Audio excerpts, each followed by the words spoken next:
কামরাঙ্গীর চরের ৩টি কারখানায় অভিযান চালিয়ে ভেজাল সেমাই ও নুডলস তৈরির অভিযোগে ১,৭০,০০০ টাকা জরিমানা করেছে র্যাবের ভ্রাম্যমাণ আদালত। নোংরা ও অপরিচ্ছন্ন পরিবেশে সেমাই তৈরির অভিযোগে দুটি কারখানাকে ৭০,০০০ টাকা এবং বিএসটিআইয়ের অনুমোদন ছাড়া নুডলস তৈরির অভিযোগে আরেকটি কারখানাকে ১,০০,০০০ টাকা জরিমানা করা হয়। আরও জানাচ্ছেন শাহিদুজ্জামান সাকিব। রোজার ঈদে বেড়ে যায় সেমাইয়ের চাহিদা। প্রতি বছরই এই চাহিদাকে পুঁজি করে ভেজাল ও মানহীন সেমাই বাজারে ছাড়ার প্রতিযোগিতায় নামে কিছু অসাধু ব্যবসায়ী। এ ধরনের ভেজাল খাদ্য প্রস্তুত ও বাজারে সরবরাহের বিরুদ্ধে অভিযানে নেমেছে র্যাব। সকালে কামরাঙ্গীর চরের দুটি সেমাই কারখানায় গিয়ে দেখা যায় নোংরা ও অপরিচ্ছন্ন পরিবেশে তৈরি হচ্ছে সেমাই। কোনো রকম স্বাস্থ্য সতর্কতা না মেনেই কাজ করছেন কারখানার কর্মচারীরা।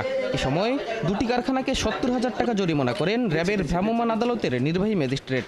সতর্কতামূলক আপনাকে ২০,০০০ টাকা অর্থদণ্ড করলাম। আচ্ছা, আমি আপনার জরিমানা আমি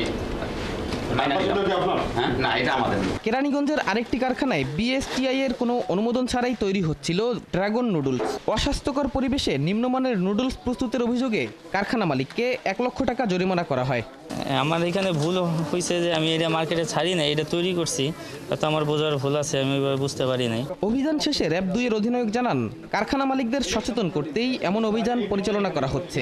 ঈদকে সামনে রেখে আমাদের একটা প্রচেষ্টা ছিল যে ঈদের সময় যেই পরিমাণ সেমাই নুডলস লাচ্ছি বিভিন্ন জায়গায় অস্বাস্থ্যকর পরিবেশে তৈরি হয় সেগুলো জায়গাগুলোকে শনাক্ত করা এবং সেগুলোতে আমাদের বিজ্ঞ ম্যাজিস্ট্রেটের উপস্থিতিতে মোবাইল কোর্ট পরিচালনা করা। এরই ধারাবাহিকতায় আজকে আমরা আমাদের এই কামরাঙ্গীর চর এবং এই বসিলাতে আমরা কেরানীগঞ্জ এলাকায় ৩টা কারখানাতে আমরা আমাদের আজকের এই মোবাইল কোর্ট পরিচালনা করি। রমজানের বাকি সময় জুড়েও এই অভিযান চলমান থাকবে বলেও জানান র্যাবের এই কর্মকর্তা। শাহিদুজ্জামান সাকিব, ৭১, ঢাকা।